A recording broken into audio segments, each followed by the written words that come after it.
Some Americans living above the poverty line are still feeling squeezed by the high cost of living. Now, several cities are testing out programs that give money to people with no strings attached. NBC News correspondent Valerie Castro joins us now. So, Valerie, you actually got to speak with some of the people who are participating in that program, right? Yeah, we spoke to a really sweet family that lives just outside Chicago, and they say this extra money gives them the breathing room to not just pay their bills, but also plan for the future. And in their case, that includes baby number 2. Who stole the cookie from the cookie jar?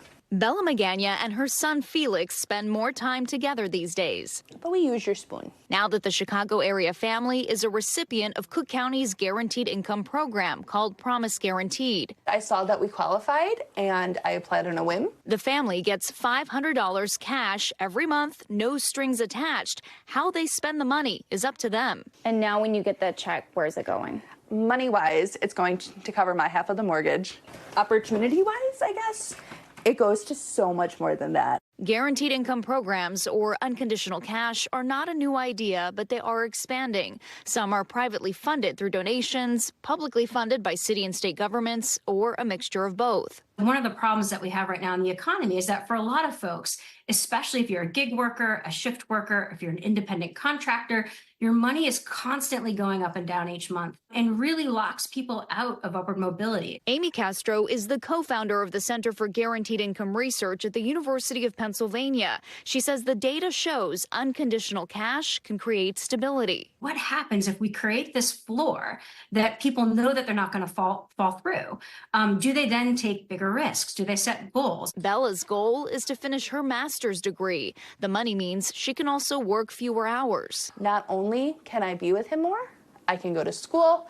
It was an awesome moment. To qualify for Cook County's government-funded program, applicants had to prove their income was at or below 250% of the federal poverty guidelines. For a family of 3 like Bella's, their income had to be less than $58,000 a year. The program was capped at around 3,000 beneficiaries, but tens of thousands of people applied. So many people applied for so few spots. What does that tell you about the need in Cook County?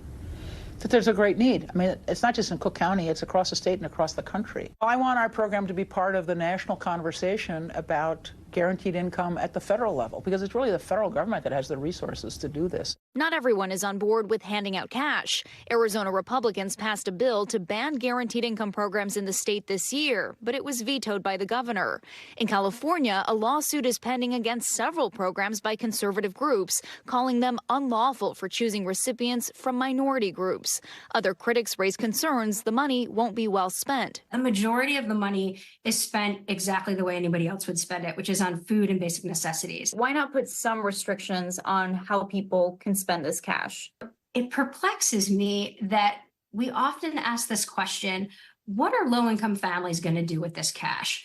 But we never ask that question of the wealthy. We only ask those questions of people that we deem to be undeserving. In the long run, Castro says the benefits allow people to climb out of debt and begin to save, and allows them extra time. We can only imagine the possibilities if we created that level of stability for our entire population. For Bella, who's expecting a second child, her time is priceless. I feel like I get to focus more on the things that are important to me because I'm not sitting here worrying about our bills all the time. Mm-hmm.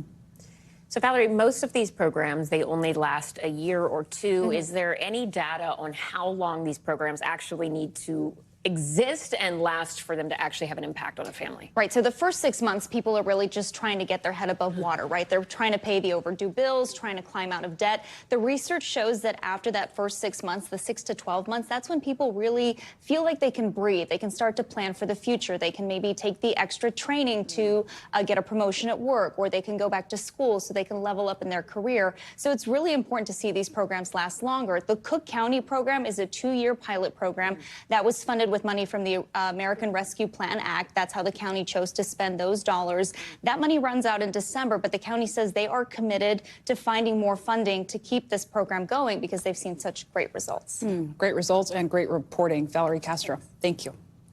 Thanks for watching. Stay updated about breaking news and top stories on the NBC News app or follow us on social media.